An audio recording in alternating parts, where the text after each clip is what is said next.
Okay, alright. Update po tayo sa Captain for today, guys. Alam ko po na maraming nahihinip dyan sa pag-update natin sa Captain dahil bihira lang po tayo update sa Captain for today. At natin mo lahat, lagi po tayo update. Paki-like, subscribe naman po yung ating YouTube channel na Showbiz Updates. Para sa ganun po guys ay lahat po tayo maging masaya at kumangat po. Dahil pag-angat natin ay pag-angat po ay pag-angat din lahat. Maraming salamat guys sa sumunod. Ito na tayo guys. Yung pagkakaroon po ng balita na kung saan po ay ang Captain sa ngayon ay naglilibig. Tanong po yan ng mga netizen sa akin guys. Ito po yung comment pala ng isang netizen na kung saan po ay basahin ko lang po ito guys. Ayaw ko kasi i-screenshot, ayaw ko kasi patika kasi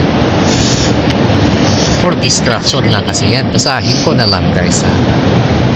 May anak si Alden at paano siya makasama ni Captain Bernard?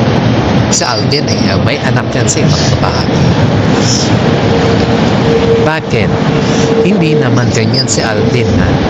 Si Alden, hindi niya yan sinasabi yung totoo niyang kulay sa show kasi nga ayaw mapiting at masira ang kanya.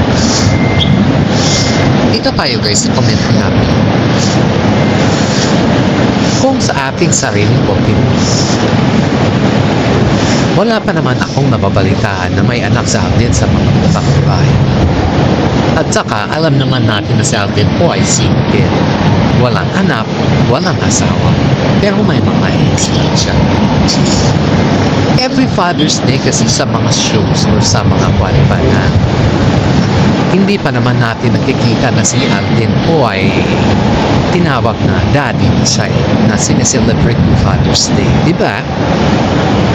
Kasi sa show naman, sa showbiz naman guys, ay talagang pinapakita kung ikaw ay may anak na yan po ay kinocongratulate na sinila-celebrate kasi yung mga Happy Father's Day pag nasa show ka na isa ka sa showbiz at ikaw ay may anak, sinila-celebrate pala yan.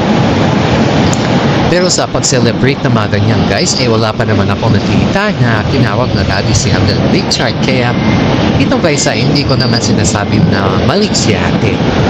Pero siguro yung legit na sources ni ate ay walang katotohanan yung kanyang sinasabi.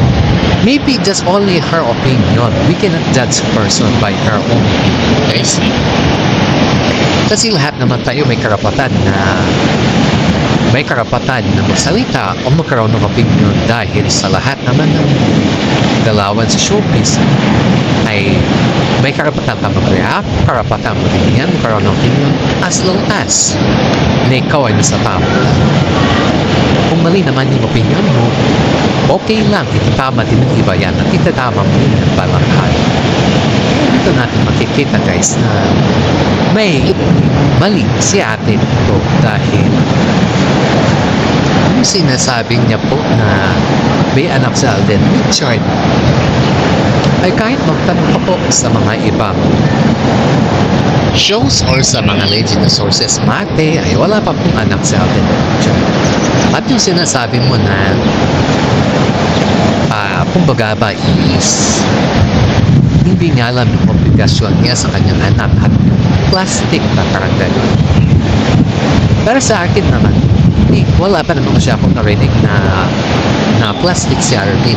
Wala pa akong narinig na muslan guys. Giver, humble, at sobrang bayit niya. Yan po yung narinig ko kay Alden. Yung galing ni Alden ay yan po yung nama ni Catherine at hindi po siya matapopre at hindi din po lumaki yung ulo ni Alden. Kahit sikat na po si Alden sa ngayon, ayon kay Catherine, ay never po siyang lumaki pa niya. Kasi ang kasabihan kasi ni Alden ay lumingon ka kung saan ka nagsimula. Which is I like the motto of God. Kasi apa din, kung sakali man sisikat tayo, syempre liniwan din tayo.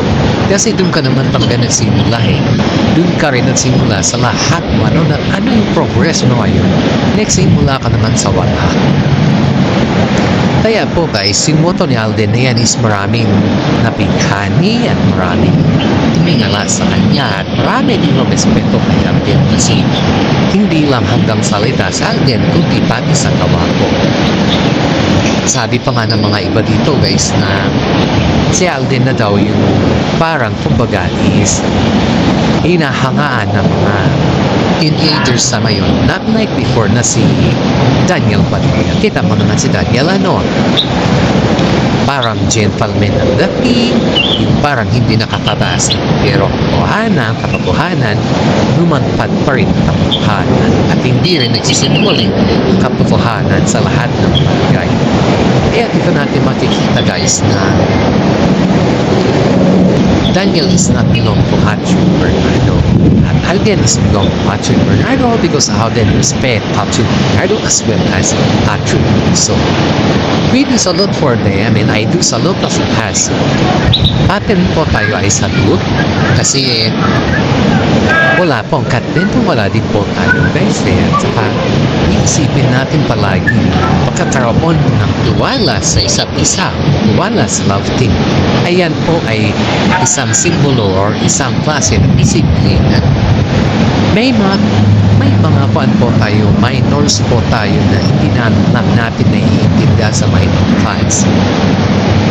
Kaya yung mga sinasabi ng mga iba ay parang baluktot. Kumbaga ba is panira ba? Pero we don't mind them as long as we are saying the goods and we are saying the date, we don't mind them. Kasi hindi naman sasakit yung ulo natin, hindi sila naman sasakit. Kaya dito guys, yung balik po tayo dito sa sinasabi na nag-live in na sila Alden. I don't know guys if that's true kasi si Alden sa Catherine lang po yung pwedeng makapagsabi niya kung ano yung totoo at kung ano yung hindi. Pero ayon dito sa ating natasagap na balita ay spotted daw palagi si Alden sa bahay ni Catherine. Palagi daw siya doon. And then they are guessing na naglilitin na yung dalawa.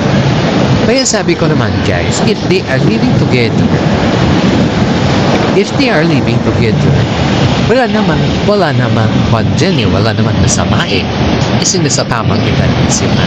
At saka karapatan naman nila yan na if they are living together, karapatan naman nila yan na kung yan po yung gusto nila na mapitin nyo, wala na tayo guys. Kasi ang kailangan naman po natin ay respeto ang kanilang decision. Dahil ang kanilang decision guys ay isa sa mga kumbaga it's a value sa kanila yan. Hindi naman natin pwedeng sirain yung kanilang decision kung yan yung gusto nila, di ba?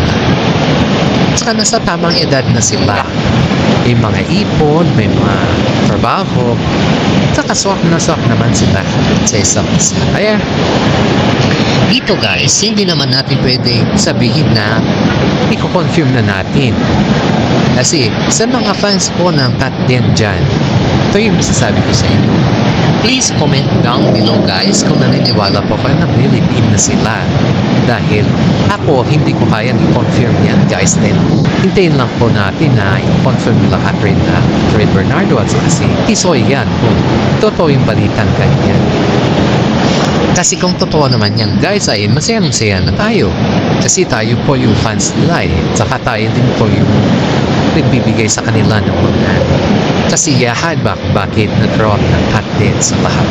Dahil sa mga Inglaterra naman dyan na ayaw kay Alden Richard at gusto si Daniel Padilla ay wala po akong magagawa sa inyo dahil kapag yan naman ang gusto nyo siyempre opinion niyan pero masasabi ko lang hindi na babalikan ni Catherine si Daniel Padilla dahil ang dami ng kasalanan ni Daniel Padilla guys. Sana naman huwag na napilipin si Daniel kasi gumagawa lang yan ng palusot niya si Daniel dahil alam niya kasi na ang dami niya ng naging kasalanan at hindi na siya tatanggapin ni Catherine pa.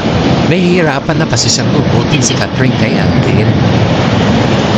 Yan po yung alam natin dito kasi Nakikita niyo naman na mahal ng mga fans ang Katniel sa ngayon at yung Katniel noon ay lahat ng Katniel. Siguro konti na lang yung tira sa Katniel. Lahat ng mga Katniel fans doon guys ay napunta na sa Katniel. Kaya naghihinayang din siguro si Daniel pero nasa uli kasi ang pagsisisi guys eh. Sayang kasi yung ginawa ni Daniel na nasa kanya na ang lahat eh. Yung kata niya na nasa kanya na ang lahat pero iniwan siya. Iniwan niya si Katniel sa area. Di man lang. Ito yung pinakamasakit kasi sa ginawa ni Daniel. Ni Iho. Di siya nag-explain. At saka pinaliwanag niya naman sana kung bakit at anong dahilan. Kasi karapatan ng mga fans na malaman kung anong dahilan bakit sila excuse me sorry guys may po kasi ako kung bakit sila nag-break up kasi nga po ang mga fans naman po nagbigay sa kanila ng pangalan nila si shows na kung saan ay ang mga netizen po ay isa sa mga pinagigiliwan ang Katniel. Kaya hanggang dito na lang po yung pages. Gusto ko naman po salamat sa mga fans natin dyan at sumusuporta sa akin. Maraming salamat sa ating update. Paki-like, subscribe at share naman po ang ating YouTube channel.